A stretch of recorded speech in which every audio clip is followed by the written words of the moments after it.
Document बना कर दिया रहता है, कोई एक्सेल बना रखा, कोई वर्ड में बना रखा, किसी भी चीज बना रहे होते हैं जैसे लिखा हुआ ना टेस्ट रिपोर्ट है, ये सब कुछ चेंज हुआ। ये हमारा गवर्नमेंट अप्रूव्ड है तो ये लोगो लगा रखे हैं, तो हर में नहीं रहता है, ठीक है।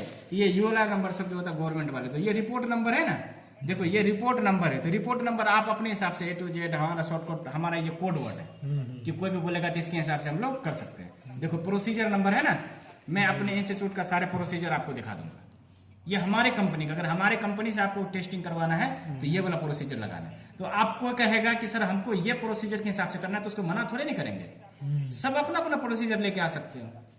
अगर नहीं है तो हम अपना लगाएंगे। तो यहाँ पे लिखा है देखो प्रोसीजर नंबर, देखो कल उसका बना दिया था ना प्रोसीजर, देखे बना रहे थे प्रोसीजर, तो सबका अलग अलग है। अब जो है ये रेफरेंस नंबर कैसे आपको, ये सब देखो ऑप्शनल हो जाता है। ये सब क्या है, कैसे आपको बुलाया, कॉल पे बुलाया, फोन पे बुलाया, मेल किया, कैसे रिकॉर्ड के लिए, मतलब अभी देखो यहाँ लिखा हुआ टेस्ट डेट, आपने कब टेस्ट किया, तो इससे पहले कोई कंपनी बोल देता है ऑफर डेट। क्या ऑफर डेट? जैसे मैंने आपको ये टेस्टिंग दिया कि आज ये ले लो कि भाई इसको चेक करके दे देना, इशू डेट कब इशू हुआ था वो डेट। ये भी जॉब डिस्क्रिप्शन, ये थोड़ा इंपॉर्टेंट हो जाता है। वो जो जॉब चेक कर रहे हो वो क्या है, अगर वेल्डिंग चेक कर रहे हो तो वेल्डिंग जॉब पूरा प्लेट है। आप कहोगे कि सर यहाँ पर कौन सा जॉब है, हमको तो पता। Material grade, material type and grade, किस टाइप का मटेरियल है, अगर ये बहुत को पता नहीं हो पाता है तो आप एनए लिख देना। एनए का मतलब प्रोसेस, वेल्डिंग प्रोसेस में कौन सा टाइप का वेल्डिंग था, अगर है आपको तो लिख सकते हो। देखो यहाँ पे लिखा भी होगा कहीं, देखो welding process as per drawing, दिमाग लगा के करना, हमने ड्राइंग पे छोड़ दिया, हमारे पास हमें अगर पता है तो आप यहाँ पर वेल्डिंग प्रोसेस उसने कैसे किया है वो लिख सकते हो। क्लियर है? हमें नहीं पता था तो हमने एनए कर दिया जी। अगर अच्छा क्वालिटी देना पता करो, अब ये नहीं कि आर्ग्यूमेंट करते रहो कि नहीं मुझे। एप्लीकेबल, एप्लीकेबल का मतलब किसके लिए होता है, देखो यहाँ पे मैंने लिखा ये सभी सेक्शन 5 आया कि नहीं आया। अगर तुमको बताते नहीं तो तुम कंफ्यूज रहते कि नहीं रहते। जी सर। देखो एप्लीकेबल स्टैंडर्ड क्या है, देखो यहाँ लिख दिया एसएमई सेक्शन 5, वहाँ लिख दिया एज पर एसएमई। बात वही है, ये दिमाग। क्वांटिटी देखो कितना पीस की है, रूल तो ये कहता है कि हर एक पीस के लिए आपको हर एक रिपोर्ट देना है। अभी 10 आदमी एक साथ आए तुम लोग जी, क्लियर, तो सबका टेस्टिंग की है, तो हम क्या करेंगे, एक ही रिपोर्ट में क्वांटिटी कितना था 10, तो यहाँ पे देखो है आपको इसी के हिसाब से जितना क्वांटिटी है वो 10 लिख दें। आया समझ में कि नहीं? क्वांटिटी जरूर लिखना, क्योंकि क्वांटिटी से पता चलता। कंडीशन देखो स्मूथ, आया समझ में? स्मूथ है आपका, ठीक ठाक है, तभी तो होगा ये। क्लियर है ना? फिर इसको स्टेज ऑफ एग्जामिनेशन, वो जो आप टेस्टिंग कर रहे हो वो जॉब कैसा है, कास्टिंग है, फोर्जिंग है, वेल्डिंग है, कैसा है, क्या है, वो आपको देखना है। यहाँ पे देखो मैंने क्या लिखा, एक्सेप्टेंस क्राइटेरिया, ये कोड था। अब ये कोड तुमको चेक करना है, गूगल पे डालो कहीं डालो, ये है क्या, आपको ये पूरा क्राइटेरिया भी पता चल गया। देखो ये जो साइज था, आपको अगर साइजिंग पता है, देखो सब में देखो, आप सबको देखो, अगर साइजिंग पता है, ये साइजिंग किसका, देखो ये जो डिपेंड कर रहा है, ये सब पैरामीटर है। ये इसका थिकनेस था 123, इसका ओडी देखिए लिखा हुआ, ओडी आईडी देखो लिखा हुआ है ना, एल कितना लेंथ है देखो लिख दिया है। कमा के खाओगे, जितना कम दिमाग लगाओगे उतना कम पैसा मिलेगा, फिर कहते रहोगे मैं तो फ्रेशर हूँ, ठीक है कि नहीं? गया अब आ जाते, ये हमने जॉब के बारे में बताया था, क्लियर है? ये जो हमारा हेडिंग था किसके बारे में, सबसे पहले इशू टू, कौन से कंपनी का, ये मत दिखाओ कौन से कंपनी का था, बारे में बताते हैं। हमारा जो इक्विपमेंट था, आप जो टेस्टिंग किए थे क्या क्या चीज लगाए थे, क्या क्या चीज, वो भी बताना पड़ेगा आपको। वो बार बार आपसे नहीं पूछेगा कौन सा प्रोब लगाए थे, कौन सा मशीन था आपके पास। रिपोर्ट का मतलब क्या हो गया, आपको पूरा एनालिसिस करके दे रहे, क्या दे रहे हैं, पूरा एनालिसिस करके आप लोग दे रहे हैं। आज का जो टॉपिक है, अब इसमें क्या है, देखो इक्विपमेंट के बारे, इक्विपमेंट समझ गए, मशीन यूज करेंगे तो वो यूज करेंगे। यहाँ लिखा हुआ इक्विपमेंट एंड कैलिब्रेशन डिटेल। आपसे जब मशीन लेके जाओगे तो क्लाइंट आपसे मांग लेगा आपके मशीन का कैलिब्रेशन सर्टिफिकेट दो, तो मना नहीं करोगे, देना पड़ेगा। यूनिट यूज्ड या प्रोब, मैंने आपको बताया था प्रोब को क्या क्या नाम से बोलते हैं, तो यहाँ पे देखो दिख गया।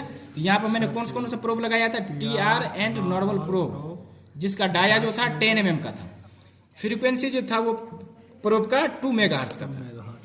आया समझ में कि ये पूरा मुझे समझाना पड़ रहा है ना, क्योंकि पूरा डिटेल दिखाना पड़ेगा। तो मेरा जल्दी आता दूध चले जा, हेल्थी है, तुमको गर्मी आ जाएगा, जा ठंडा लग रहा है, टी शर्ट पहन के आ गई, देख रहे हैं ठंडा कैसे ठुठुर रहा है। ये सर्च यूनिट है ना, मैंने लिखाया था ना ट्रांसड्यूसर, उसमें कहाँ से, उसमें तुम यूटी किए थे, कौन सा कैसे दिमाग लगा रहा, मशीन दिया टेक्निक कौन सा मशीन है, वो रेडियोग्राफी टेस्टिंग का, तो उसमें सर्च यूनिट थोड़े लिखा रहे, तो सबका फॉर्मेट चेंजिंग हो जाएगा ना। सबका पैरामीटर आप डीपीटी में जाएगा थोड़े नहीं मैं सही लिखेंगे। हाँ? देखो तो उठा पाएगा कि नहीं उठा पाएगा, देखना तक इसको देखिएगा, बंद मत कीजिए। हाँ ठीक है, चल रहा है। डॉक्यूमेंट मैक का मतलब कौन किस कंपनी का बना हुआ है, तो मोटसोनिक अर्जुन 30 मोटसोनिक कंपनी था। 6 GB ड्रॉप है, 6 GB ड्रॉप। आप समझ में आया कि नहीं, 6 GB ड्रॉप लगाया था इसने, यहाँ पे लिख लिया, दिख रहे हैं।